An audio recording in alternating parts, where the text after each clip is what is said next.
What's going on, y'all? It's been a little bit, but I'm back with another edition of my Sports Corner Live. Um, this is going to be real brief, but I want to touch on a couple things that are going to be leading into the NFL 2019 season. As I put in the description, I want to talk about Zeke's big payday today. I mean, he got the money, and then I want to talk briefly about rumors of the Eagles being interested in Melvin Gordon from the Chargers. For those of you that haven't been here in a while, I'm going to start doing my live stream. I'm going to plan to do it every. I'm going to figure out whether I'm going to do it Saturday afternoon or whether I'm going to do it Sunday morning. But I'm going to do it weekly and give my breakdowns on the weekly matchups for the NFL, give my picks for the week, and all that good stuff, and give my breakdown of the Eagle and Raiders games and any other games that you guys are interested in. So I'm going to be regularly on during the weekend, and then every Tuesday I'm on Playmakers Radio Live. That's another podcast. Make sure you download the app Playmakers Radio Live, as well as look at up the Facebook page as well. That's where the live feed is every Tuesday night, 7 to 9 p.m. Sometimes we go a little bit over time if we're just running our mouths, and it's a fun job. Can't lie. So sometimes we get a little long winded, but is never a boring episode for sure. So let's get into this real quick. Let's talk about the Dallas Cowboys and the big payday for Ezekiel Elliott. I mean, what can I say about this? This is, I believe, what, 5 years, $90 million, or is it 6 years, $90 million? I'll have to double check on that. But either way, he's getting $50 million, no doubt. Cuz appreciate you tuning in though. He's getting $50 million guaranteed for a running back in this day and age. He's getting 50 million guaranteed. That's damn near what, 60% of the contract almost. That's crazy. Now, this is a unique situation for two reasons. One, he's getting paid at a position that's no longer the premium skill position in the NFL like it was in the 90s and early 2000s. And two, he is the focal point of their offense. Without him, they don't run the same. Now, typically, you look at an offense that has a good offensive line, and you can say, okay, we can plug and play whoever at running back. We can possibly even plug and play a serviceable quarterback. But if he has the time and the protection from the O line, he can look above average. Same thing with a running back. You put an average guy, just a guy with a heartbeat behind that line, you would expect them to be able to run for 1,000 yards in a season. No problem. The issue here is I've seen that Dallas offense without Ezekiel Elliott. And I can tell you this much, they're not the same. They are not the same team without him. You would think that the backups, like in years past, the Darren McFadden's and some of the other guys that I don't even know their names, and for good reason because they don't produce when they get the opportunity. They aren't able to be as efficient when Zeke is out, even with those great offensive linemen. So that tells you a little bit about how much he means to that team. I'm telling you, without Ezekiel Elliott in the backfield, Dak Prescott goes from an above average quarterback to being barely serviceable behind center. Without that play action fake, without the threat of guys having to stack the box to try to stop Zeke, what else are they supposed to do? They don't have much beyond that. And I know everybody's like, oh, well, you got to pay Dak. You have to save money for Amari because you gave up draft picks. You gave up first round draft picks or a pick to the Raiders to get Amari Cooper. So you have to sign him.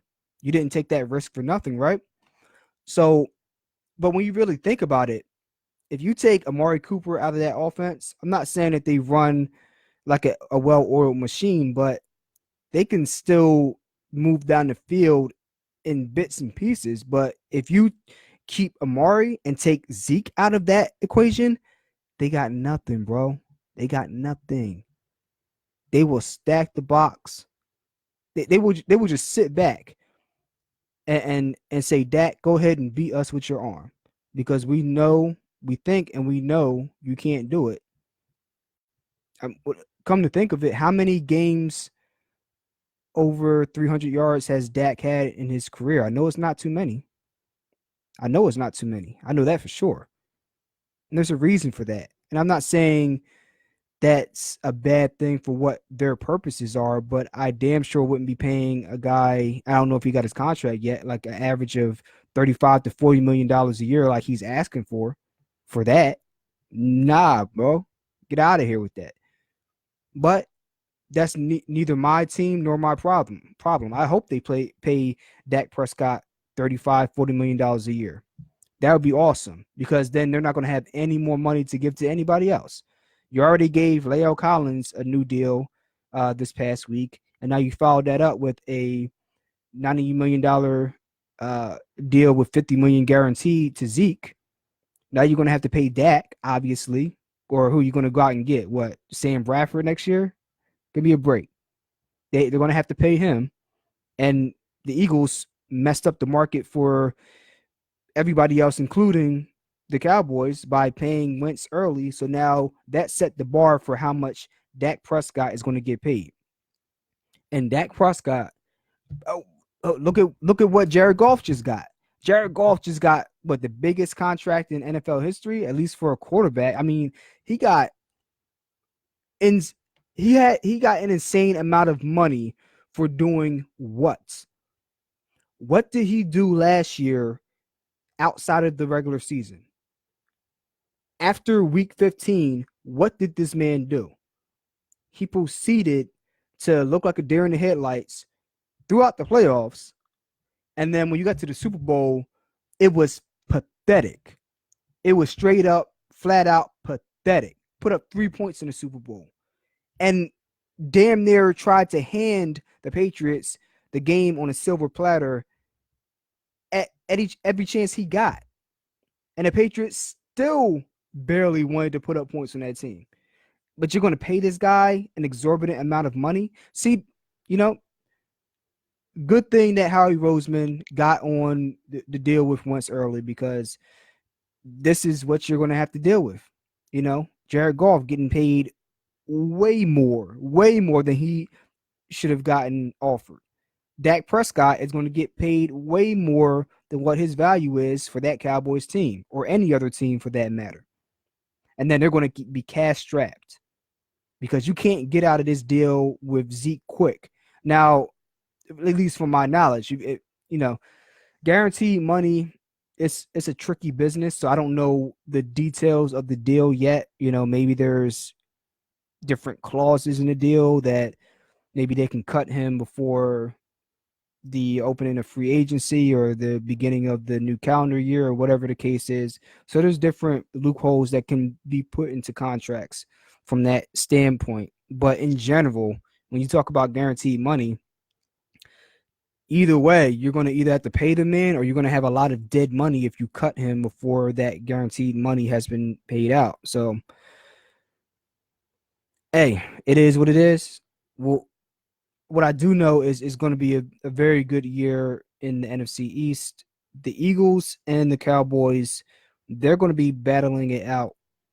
The Giants might be a surprise sleeper team. We'll see about Daniel Jones and what he's going to bring to the table. We'll see if he starts immediately, or if Eli gets a couple weeks before they put Jones in, depending on how well Eli is or isn't playing. That's yet to be seen. The Washington, they're a dumpster fire. So that's my assessment of the NFC East as it stands today, prior to the start of the season. Let me move on really quickly to the Eagles and the trade rumors for Melvin Gordon. Now, I heard about this on the radio earlier, and I was just reading an article about 10 minutes ago.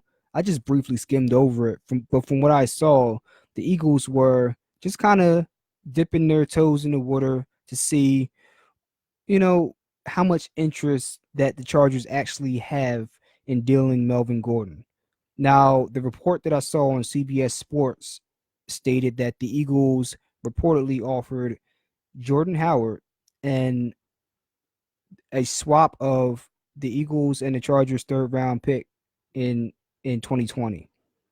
Now, the Chargers turned this down, but that's neither here nor there. The point is that Howie Roseman was at least putting out like a feeler offer just to see the temperature of the water and what the Chargers may or may not want from Melvin Gordon. And I think it's fantastic.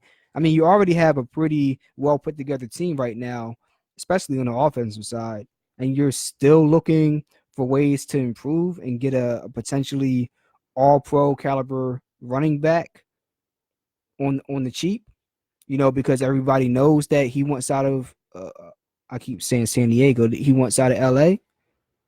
I mean, there is no stone unturned when it comes to Howie. He's gonna check out every option to make the team better. And it's such a drastic change from the GM that he was prior to Chip Kelly being here. And it's never a dull moment, and it's always fun to see what move Howie's going to make. He's really stacked this offense and this defense pretty well this year, and the Eagles are obviously Super Bowl contenders, and we'll see how the year plays out. But man, if they got Melvin Gordon, good night. That's I don't know what you guys think of that. Let me know what you think. If there's any other teams that you want to hear me talk about or trade rumors that may be flying under the radar that I haven't talked about in this episode, let me know. As I said before, I'll be putting up I'll be going live tomorrow prior to the Bears Packers game to kick off the season. It's not my teams, but it's football. Football's here, man. It's time, man. I've been hungry. I've been waiting for this, man. You know, it's been too long. So I will be live tomorrow. I'll aim to go on live around 6 o'clock. That I'll aim to go on live around that time. I'll actually put up a post to say the specific time that I will be going live. I'll also post up the official time for tomorrow on my website, so you guys will know when I'll be on talking live. And I'll also be giving you guys the update on when I'll be doing my weekly live podcast, in general for the weekly NFL pick'ems and updates, but for other sports as well. So I'll keep you guys in the know for that. Also, check out my page. I dropped a little snippet of some new work that I've been working on for my upcoming project, and I'm just really excited about this. So I have a lot of things going on between the sports podcast and the music. So make sure you go to genmusic856.com in the description. Make sure you subscribe to the YouTube channel, Gen Music 856. Very simple, very straightforward. You know what I mean? Right there for you guys to subscribe to, so you guys have all the latest content. Even when I'm not live, I'm always working. So I'm always trying to come up with new content and new ideas for you guys. So as always, I appreciate your time. I appreciate you tuning in. And until next time, see y'all. Peace.